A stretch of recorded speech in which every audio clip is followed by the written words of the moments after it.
ચાય ને બિસ્કિટ ક્યારે? સવારના. તો અત્યારે મમ્મી પપ્પા શું કરે?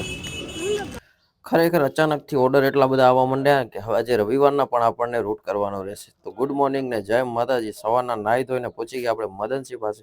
મદનસિંહ પાસે પહોંચીને કર્યા જય માતાજી કરીને આપણે પહોંચી ગયા આપણી ઓફિસે પહોંચ્યા ને જયદીપસિંહ ને ભરતસિંહ બનાવતા હતા માવા કે ભાઈ તમે કન્ટિન્યુ રાખો, હું જાઉં છું રૂટમાં. તો નીચે આવીને રૂટનો સામાન બધો લઈને ચેતકને કર્યો તૈયાર. ચેતકને કરી તૈયાર ને આપણે નીકળવાના છે આજે રૂટમાં, કેમ કે આજે રવિવાર હતું ને ઓર્ડર હતા ઘણા. ખરેખર આ મહિનો અચાનકથી જ ઓર્ડરનું એકદમથી વરસાદ પડવા માંડી ગયો. તો આપણે જઈએ છીએ લખપત તાલુકામાં. તો ચલો મળીએ આજે લખપત તાલુકાની રૂટિંગ. આમ તો ચેતકને સર્વિસમાં મોકલવાનો હતો, પણ ઓર્ડર જ એટલા છે કે ચેતકને કીધું ચેતક આજે તારે લડવું પડશે, એ લડશે તો આપણે લડશું. તો ચેતકને લઈને નીકળી ગયા આપણે રૂટ બાજુ. ખરેખર અચાનકથી આ તેજી આવીને દિલ તો ખુશ થઈ ગયો, પણ સામે સામે પરસેરાઓ પણ એટલા નીકળી ગયા. ને પાછું માથલા મહિનામાં હાજીપીર દાદાનો અહીંયા મેળો છે, જે કચ્છમાં બહુ મોટો મેળો થાય છે. તો એના પણ ઓર્ડર સાથે સાથે ઘણા બધાના ભાઈઓના ફોન આવ્યા છે કે ભાઈ અમને આટલા પેકેટ જોશે, અમને આટલા પેકેટ જોશે. તો હા ભાઈ, બધાને આપણે આપી દઈશું. આપણે ફૂલ મહેનત કરવાની છે, ફૂલ જમાવટ કરવાની છે. તમારો ઓર્ડર તમને મળી રહેશે. નખત્રાણા પહોંચતા જ પહેલાં જ આપણે દેસાઈને આપી દીધો માલ, કેમ કે એની પાસે એક પણ માવો હતો નહીં વેચવા માટે. એમને માલ આપીને નીકળી ગયા આપણે નખત્રાણાથી બારે. તો આ છે આપણો ચેતક ને આ છે આપણે. તો ચલો.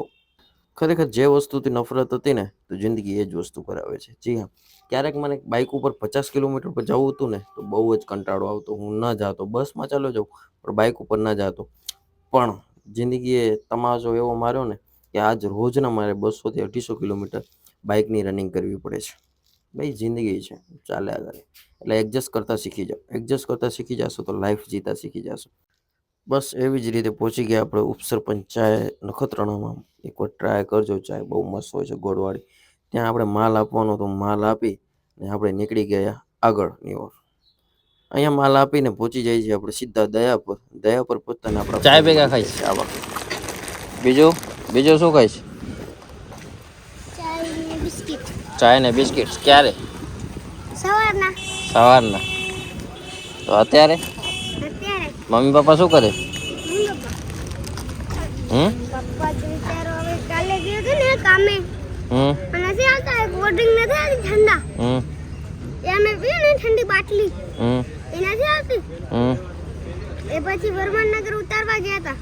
કામ કરે તો બરોબર. કાલે ઉતારવા ગયો હતો ને, થાકી ગયું. કાલે આખો દિન થાકી ગયું એટલે આજે આરામ કરી લીધું. અને આજે આરામ કર્યો. હાલો લઈ. શું ખપે? બિસ્કિટ બે. બીજું એક વેફર.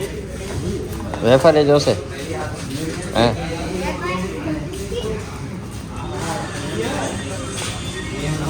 કવિરાજ, આ બિસ્કિટ ને વેફર આપો એક એક. પેલા હાલો. બીજું બસ એ વેફર આપી દો. હા આપી દો.